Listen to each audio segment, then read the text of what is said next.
Hello, hello, hello. Hello. Welcome to another episode of Brax, Tacks. It is another episode, and today, what are we talking about on these episodes? Yeah, Brax? we're going to be talking about Sabbath. Ooh. There was at the time, well, by the time this airs, there's been a discussion at Bethel for what group? This senior upperclassmen I believe discipleship. I believe so. And yeah, hopefully that goes well. Hopefully it went well. Ideally. In the future, did it go well?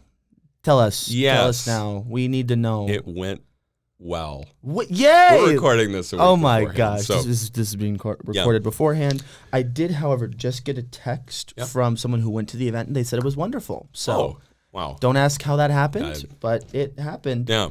I forgot to set the timer, and So now we're rolling. There wasn't a ton of time in that discussion, so we're going to dedicate the next few episodes Indeed. to going deeper into Sabbath. Mm-hmm. So you've got some questions about Sabbath. I do, and the first one is, what is Sabbath? Because I've heard several different things. You know, it's a day of rest. You know, when God created the universe, He rested on the seventh day. You know, everyone, if you read Scripture, everyone's like, you got to get this done before the Sabbath because it's a day of rest, and you can't water your donkeys or do whatever. And water your donkeys. I think can't water your donkeys. I can't water my donkey no that. more, dear. Yeah.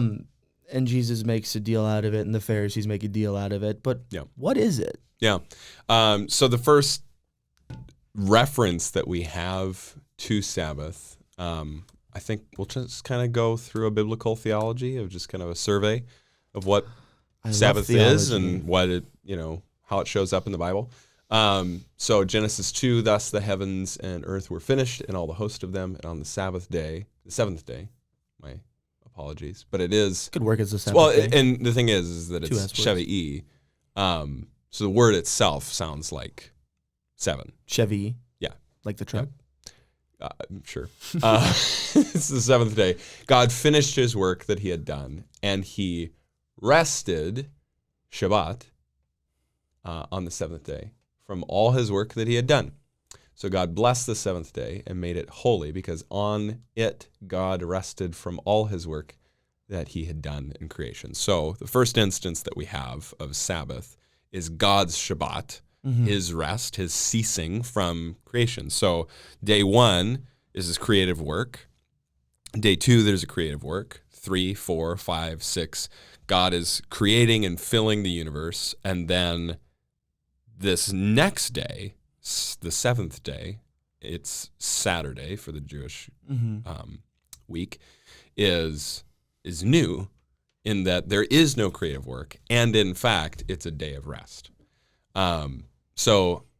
And then just a word about days, how the Jewish people understood days is that it would be, like for us, we're recording this on Thursday, and our Thursday began at 1:01 a.m., right? I think it's... Or is it 12:01? It's 12:01. Okay. Or 12:00. I was homeschool. But at any rate, it starts in the a.m. I was going to let you cook. Yeah, it starts in the a.m. Yeah. Early. We're asleep. Right. Luckily. Well, I wasn't, but that's a whole different conversation. For the Jewish calendar and the way that days work, Thursday would start at sunset last night. Okay. So then Sabbath is then this, for the Jewish practice, is going to be Friday at sunset is the beginning of Shabbat, and then lasts through sunset Saturday. Okay. But this is the first instance, and it is God himself is resting from all of his work. Interestingly, the first day, full day that humanity is alive for is Sabbath. That's interesting. Yeah. And maybe we can come back around. I think we're going to come back to that later. But so that's the first instance of it. And then we have in the 10 Commandments, it's the fourth command, is remember the Sabbath by keeping it holy. And what's interesting in the Decalogue is what that's called, the 10 Commandments. It's the 10 words from God. And you have the first 3 commandments. Commandment 1, don't worship any other gods. Commandment 2, don't make any idols. So the first command being, don't worship any other entities, spiritual entities. And then the second being, how you go about worship is not through idols, because the nations around you worship using idols. You're not to worship me that way. You don't make for yourself an image in order to worship me. Mm-hmm. And then the third is don't take on the name of the Lord your God in a way that's empty and vain. And then the next one, the 4th commandment, is remember the Sabbath by keeping it holy. And after that, all of the commandments are all about people and how you relate to people. So honor your father and mother, don't kill, don't steal, don't kill, don't commit adultery, don't steal, don't lie, don't covet. Mm-hmm. All that has to do with people. So the first 3 have to do with God and your relationship with him. And then the last section has to do with people. Sabbath is the hinge of... That's a fun way to look at it. Yeah, because the thing is, Sabbath, and this is beginning to clue us in on what Sabbath is that Sabbath is in relation to God, right? Mm-hmm. And it is in relation to people. Such that the command is given, you aren't to work, right? And why? It's in Deuteronomy, it's rooted in God rested on the 7th day, therefore you rest on the 7th day. If the God of the universe, who is all powerful over all, is taking a rest, and who are you, tiny to keep human, on working? To keep on working. What makes you think that you are so important that you have to work all the time? That's a question to ask. Another thing is, not only is it rooted in the character of God and his practices is to rest, and he himself seems in the New Testament to suggest that God is in a state of rest now and has been in that state of rest since Sabbath in the first in the creation week. But it's also this idea of, I think, all of the ethics of God is rooted in him commanding these things to Israel. It's also rooted in remember who redeemed you from Egypt, the land of slavery. So don't do this because of who I am and how I redeemed you. So then with that, it's not just that you are supposed to rest. It's also anyone who is in your employment, so your slaves, and your animals. So you and everything that you own, everything that's associated with you, is supposed to rest on the Sabbath day. There's 2 commandments in Exodus and then Deuteronomy. There's 2 places in the Old Testament that says, remember and keep. That's how you're supposed to observe the Sabbath day in order for it to be holy. And it's a part of a bigger Jewish calendar of holy days. Sabbath is a holy day, and it's supposed to come every week. But then also there's the 7 weeks, 7 Sabbaths are supposed to go by, and then there's another feast day and holiday and things like that. So it's all 7s, and then you get the year of, there's the 7th day or 7th year release, and you're supposed to also let the land experience a Sabbath. And then also there's the year of Jubilee. That's what I was starting to think of. Right, which is the 70th year. And we're not sure if the Jewish people ever kept the Jubilee. But it's this time where debts are canceled. Mm-hmm. Everyone goes back to their inherited land in the Promised Land. So if you were an Israelite, you go into the Promised Land, you automatically have land because God is giving you the land. It's a gift from him, which then means if you sell your land because you've fallen on hard times, eventually the year of Jubilee arrives and you get your land back, which is insane. It's a crazy concept. Yeah, I think it... Living in the West. Yeah. This isn't just an American thing. Yep. This is like nearly a worldwide thing. That's a wild concept. Yeah. But the idea was because it's God's land, because it's ultimately his. Right. And because it's a gift of God, that means you don't get to do whatever you want with it. Right. So that's some of Sabbath there. And then there's the question, okay, that's how, oh, and by the way, the the Israelites, two things. One, what is the sign of the law? The sign of the law? The sign of the law, the symbol of the law. Like, for instance, there's the rainbow is the sign of the covenant with Noah. What is the sign of the covenant with Moses? My first thought is the Ten Commandments, the two. Okay, interesting. The tablets. Okay. There we go. Yeah. My other thought is sin the sign of the law? Oh, interesting. Mm-hmm. Okay. Most people, I think, would go with circumcision, right? That's the sign of the covenant. This is interesting. The sign of the covenant with Abraham is circumcision. Right. The sign of the covenant, the Mosaic covenant, the giving of the law, is Sabbath. I have never thought of it that way. Yeah. Well, and God specifically says this, that this is the sign of the covenant. And so that's very different than our very Protestant way of thinking, because it's always in my reading of the Bible as someone who's raised Protestant is very much circumcision is the symbol of the law, and the law is what Paul is against, and he's in favor of faith. But he is going up against circumcision, which is the sign of the covenant with Abraham, which makes the Abrahamic covenant, the Jewish people are trying to make it ethnocentric. Right, to the exclusion of the Gentiles, or saying, if you really want to be a part of the blessing of Abraham, then you need to be circumcised. And what he's saying is, no. Abraham is the man of faith, and therefore, if you are of faith, then you get to be a part of the blessing of Abraham through Jesus the Messiah. Mm-hmm. But the symbol, the sign of the law given at Mount Sinai is Sabbath. That's so interesting. Yeah. And I had it, I want to say it's flipped around, but I had always seen or understood circumcision to just be what set God's people apart from the masses. And it did. It certainly did. Certainly did. Yeah. But I never thought of it. And at the same time, circumcision was a practice in the Middle East at that time.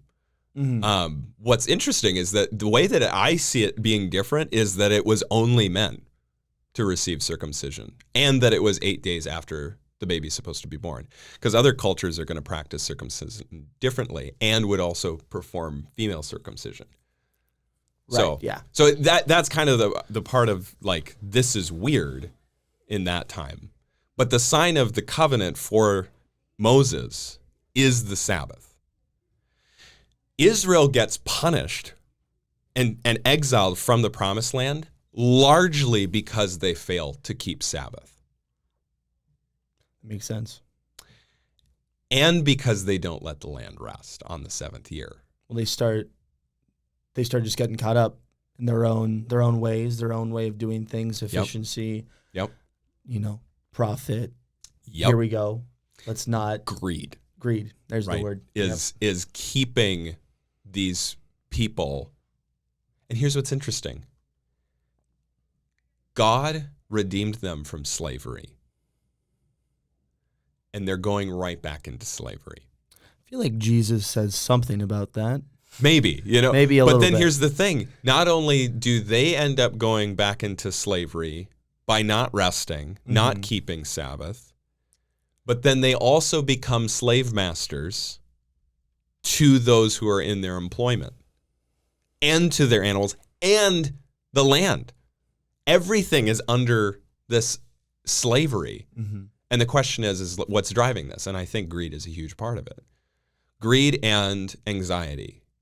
Greed being I need more and more and more and more. And if I am open on Sunday, if I'm still doing this on Sunday, well, then I get that much more profit, which you can argue economically whether or not that's even true. Mm-hmm. Chick-fil-A does a good job of that kind of social experiment of whether or not Chick-fil-A actually doesn't make any money or makes less money because they're closed on Sunday. Well, there's a lot of research into that area. I don't know. So do you know what company was the first to not have a 7-day work week? Little pop quiz here.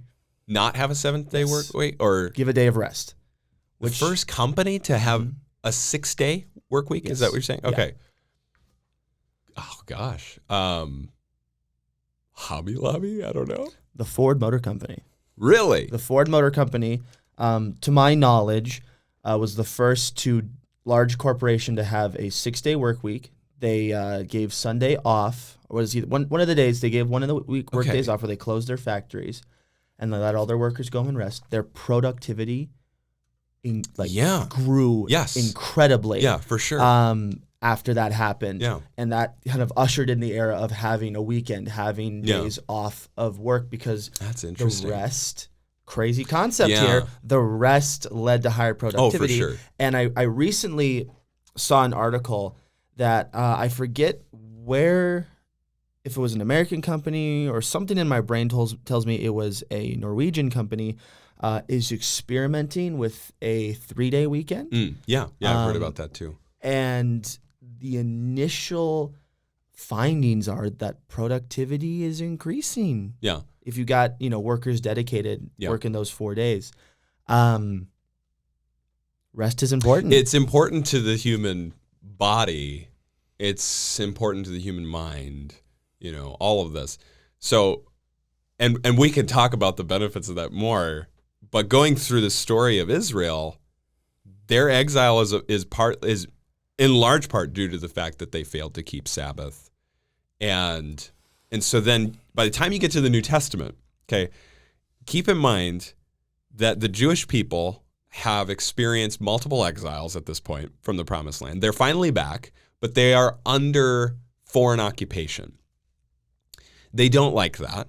They want Rome overthrown.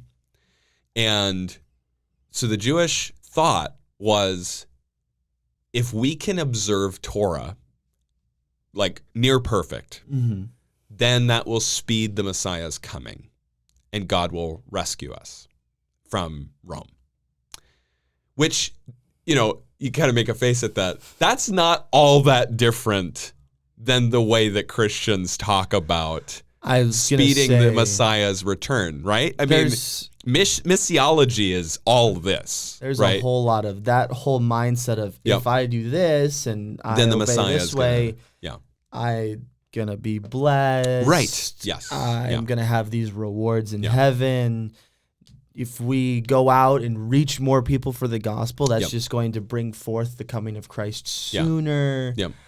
That's a way of thinking that I've heard. It is quite and often. I mean, but just from the Jewish context, then Sabbath observance becomes extremely important to them.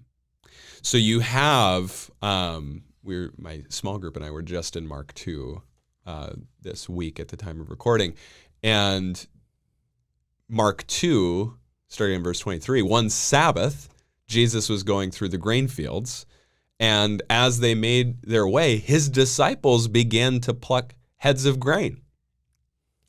This is not good for good, devout Jewish people to do. Because they're harvesting now on Sabbath.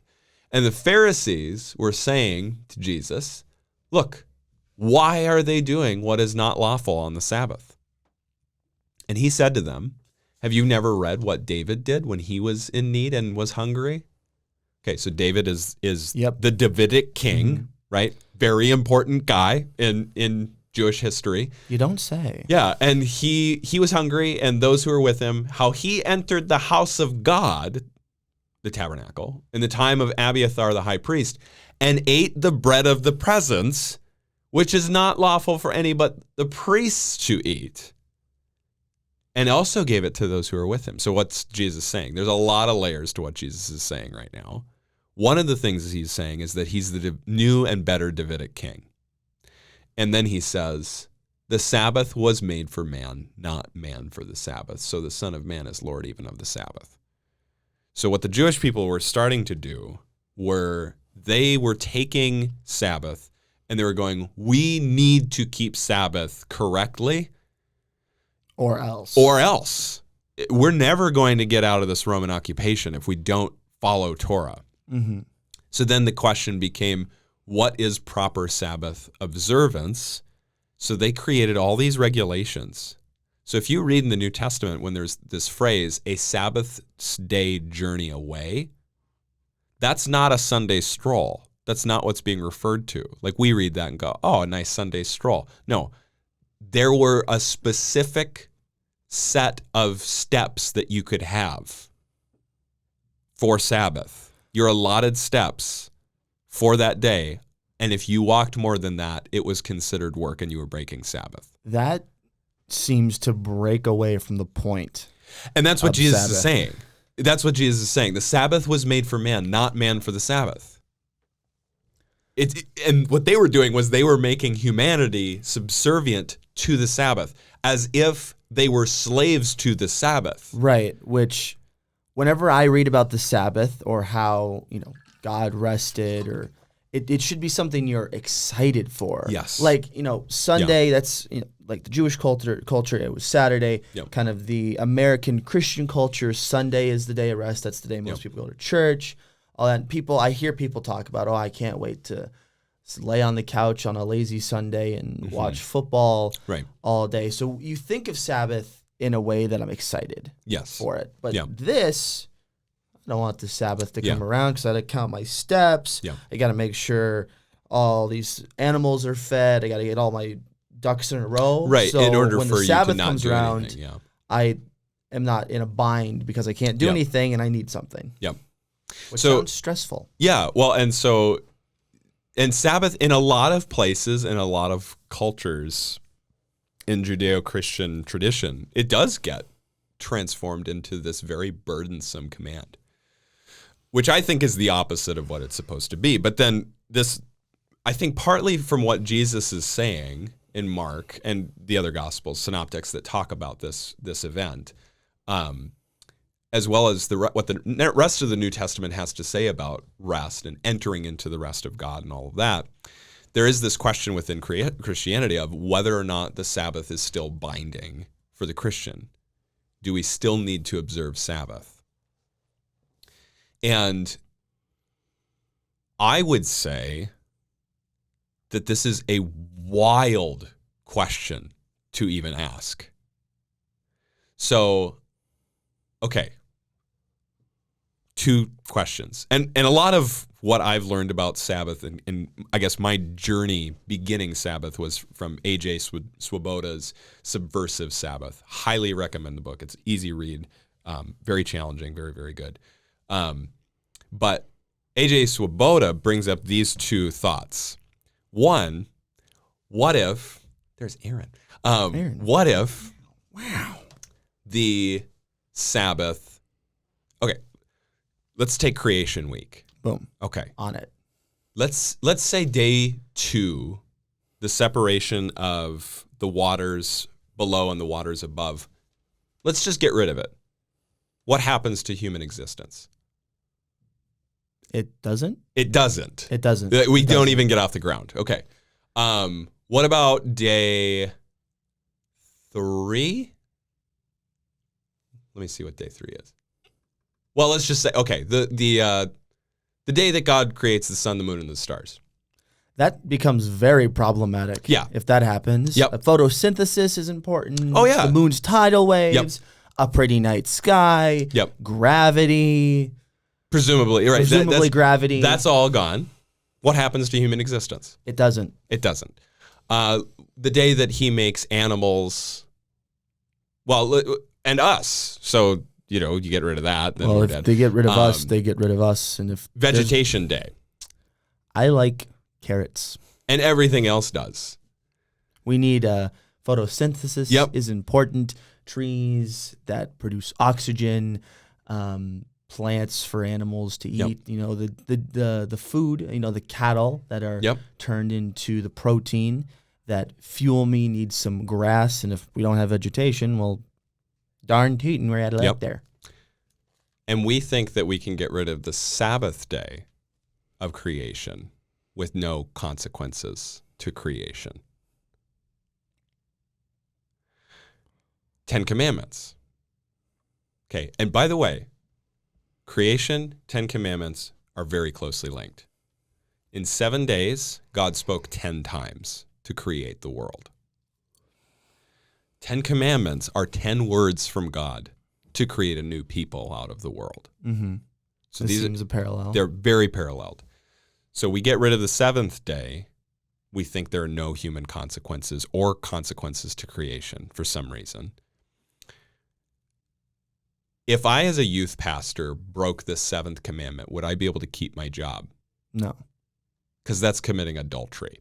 That's not, it doesn't fly in It doesn't ministry. work. Lot If of I places broke that- the sixth commandment, would I be able to keep my job? Remind me of that one? Murder. Yeah, I think you'd be fine. And by fine, I mean you're going straight to prison. Yeah, absolutely. So I can't keep my job if I break. What if the first commandment, don't worship any other gods? Let's say I start worshiping Allah. I feel like that's incredibly problematic for youth pastors to the point where what religion are you a youth pastor Right. of? You know, it's like, no, I don't think that's going to fly here. AJ Swoboda points out that the fourth commandment is the only commandment out of the 10 that you can break and get a raise for. Oh boy. Yeah. So the question of whether or not observing Sabbath is still binding for Christians today, I think is, though there are passages in the New Testament My apologies. that start to question or provide questions of whether or not we should continue observing Sabbath. I don't think, biblically speaking, that we are ever allowed to break any of God's commandments. Next week on Brax Tacks. That's what happens. When we don't have Sabbath, this intentional time of keeping Sabbath, my times of work get neat. Because we don't have rest, my time of work ends up mingling into some rest, right? So I'm working on my computer, and then I end up watching YouTube shorts for like an hour, right? Mm-hmm. Because I'm trying to get rest. But it's actually muddying and watering down my work. And then, because I know that I should be working, then any opportunity that I have for rest ends up getting some work in there. And so what it ends up being is we're constantly anxious because we're caught between procrastination, which I think is the soul calling out for some rest, right? So we're stuck between the procrastination and the anxiety of knowing that we need to be doing some work.